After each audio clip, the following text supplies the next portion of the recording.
The last 2 hours Smackdown, before it goes to 3 hours, starts off with Nick Aldis, and he basically tells Kevin Owens that basically that he needs to give up the Winged Eagles championship or there will be serious consequences. So the premise of the show is basically ends up leading, or will he deny Nick Aldis request. Then we end up getting a 6 woman tag match, but before the 6 woman tag match happened, it's between Naomi, Bailey, why am I forgetting the other babyface? Bianca versus Candice, Tiffany, and Nia. But before the match started, Nia cuts a promo while while the babyfaces are in the ring. She basically, because Bianca ends up mentioning Jade again, mentioning that Tiffany, Candice, and Nia are the ones that attack Jade. She comes out, ends up saying that wouldn't be able to get the job done, and she isn't smart enough to do it. Then she ends up saying that Bianca is doing just fine without Jade Cargill and that she's still champion, that she was very quick to replace her tag partner, and that she just want to avoid suspicion because she's the one that probably attacked Jade because she can't share the spotlight due to Jade being better.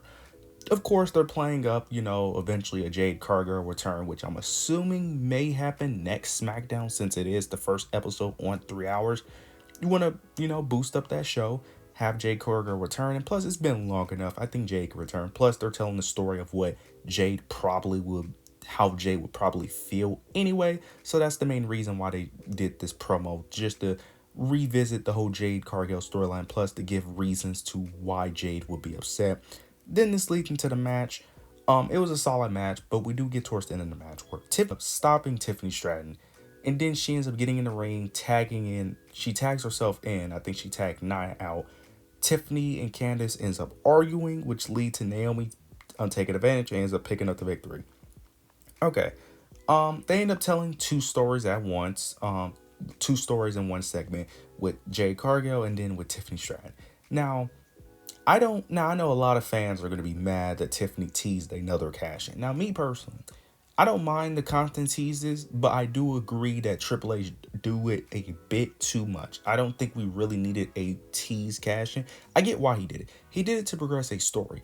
Now, I do think it would have been better if Tiffany was the one that got pinned in the match to really progress that story, so Nia could really talk down on her even more. That way, Candice can have an excuse, because that way Candice can be protected and Nia can still look at Candice in a way where Candice is more confident than Tiffany. That's what I would have done to make the story progress even more. But overall, it's still told the same narrative, still pushes the story forward. This was an overall decent segment. Nothing too major happened here though. I'm not gonna really go over that deeply into it. It told the story that needed to be told, and we'll see how this plays. Championship celebration. She ends up talking her trash, being this arrogant, cocky, self-absorbed diva type heel that she plays. She's talking, a big game about her US championship. Then she starts talking about Michin. Then Michin comes out. She ends up addressing why Chelsea Green won at Saturday night's main event, mentions that she only won due to Piper helping her. She comes out with a kendo stick, goes to the ring. Piper tries to stop her, but Piper gets taken out with the kendo stick. Then she tries to attack Chelsea, but Chelsea ends up avoiding it, ends up making her escape. So it looks like that they're continuing this feud. I kind of wish they would have took a break from it, but to be fair, I don't think they have any other challengers for Chelsea Green right now because all the baby faces that were credible are dealing with the whole Nia Jax, Tiffany Stratton thing right now. So I understand why they're rerunning this back. I don't see Michin beating her now. Maybe down the line. And plus, it don't need to be a super long feud because Chelsea Green, she is someone that benefits off of being a coward type heel. So she doesn't really need a long title reign to make this championship effective. She only needs like a good 3 to 4 month reign. Now, I don't mind. I love Chelsea Green. I wouldn't mind if she hold it for a long time. But due to her character, she doesn't need to hold it for that long in order for the championship to really gain value or for it to really be prestigious. Long as it's booked right, it will be fine. So I'm interested to see where this feud goes. And I hope they continue to give Michin a microphone because Michin isn't the most over with the crowd, but if you give her more of a chance to showcase her personality like we just saw tonight on SmackDown, she could get over with the crowd because she got decent reactions when she actually got on the microphone, just give her more opportunities. She don't need to cut a long promo. Just give her a few more seconds. Give her like a minute to actually showcase her personality. And this feud can really actually go somewhere. After this, though, we end up getting Street Profits. The Street Profits story was basically who attacked them, figuring out who attacked them. Earlier in the show, we end up getting Nick Aldis calling DIY to discuss who attacked the Street Profits. Of course, DIY act like they don't know what happened. But then Nick Aldis says he has two eyewitnesses. Pretty Deadly comes along, and Nick Aldis asks them, did you see who attacked them? But then they end up lying and saying that it was Legato who attacked them. Then you end up getting Street Profits going after Legato. They attack Legato. They end up having a match, due to them thinking that Legato attacked them. They end up beating Legato. Then you're getting later in the show, the Street Profits think, it's all said and done.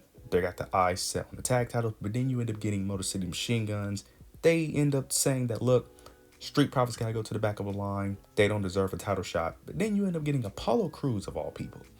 He comes out of nowhere and ends up telling the Street Profits that Legato wasn't the one that attacked him. It was DIY. And he ends up saying that he saw the whole thing. Okay. I get where they was going for. I get where they was going with this. The only issue I have is that why did Apollo Crews just now saying that he saw them? I get why Pretty Deadly lied. Because Pretty Deadly lied because they wanted some type of exchange for helping them. It was like, look, we stretch your back, you stretch our back. It makes sense why Pretty Deadly would lie. Why would Apollo Crews, who is supposed to be a babyface, now admitting to seeing the attack? That makes no sense at all. No sense. It makes no sense for him now to admit it. I get what they was going for. It just doesn't make sense for him now to admit it. I have to criticize that. I get what they was going for, but that just don't make sense. Clearly, this is building up towards Street Profits and DIY. Hopefully, it ends with the Street Profits winning the tag titles. I would love to see that story play out. After this, we end up getting Sami Zayn, Carmelo Hayes. Earlier in the show, they end up having a segment back and forth. Carmelo being, the arrogant, rude heel that he is, interrupted Sami and Nick Aldis talking, which led to the match. Towards the end of the match, Carmelo Hayes on the outside, he avoids the Huluva kick. He's leaving the ring. He's leaving the arena. He's leaving, the entrance area. But then you get Braun Strowman, who ends up coming out, tries to attack Carmelo, but he runs away. Braun chases out. Strowman comes back out, tries to help Sami, but gets taken out by the Bloodline as well. This is continuing the story of basically the Bloodline and Sami Zayn, because Sami Zayn was on Smackdown because he wanted to talk to Aldis for getting his revenge, but unfortunately he couldn't get his revenge. And then this is still telling the story of Carmelo and Braun Strowman. Not really too much to go over. Don't really need to go that in depth into it because they easily transition into the next segment like immediately with Kevin Owens and Nick Aldis. Kevin Owens, Nick Aldis in the ring. Nick Aldis basically wants KO to give up the championship. Kevin Owens is to keep the Wing Eagle title because he deserves a rematch. He deserves to have a ref that isn't going to cost him an opportunity. He deserved another opportunity for Cody because he had Cody beat, but the referee screwed him over. Then Nick Aldis basically ends up saying that, look, this is not a negotiation, that if you don't give me the title, you basically want to get fired. Before KO could make a response, you get Cody Rhodes. He ends up coming out.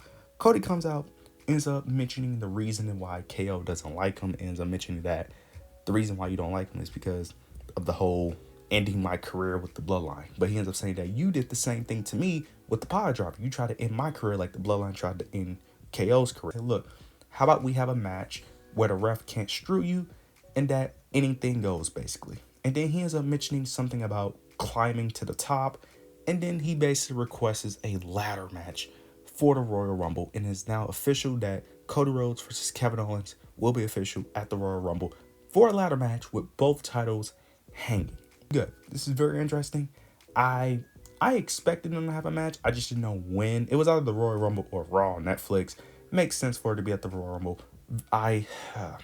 That would be a good way to take the title off Cody, even though he won't lose that match. I'm assuming, especially if The Rock comes back on Raw on Netflix. If The Rock comes back Raw on Netflix, he's not losing.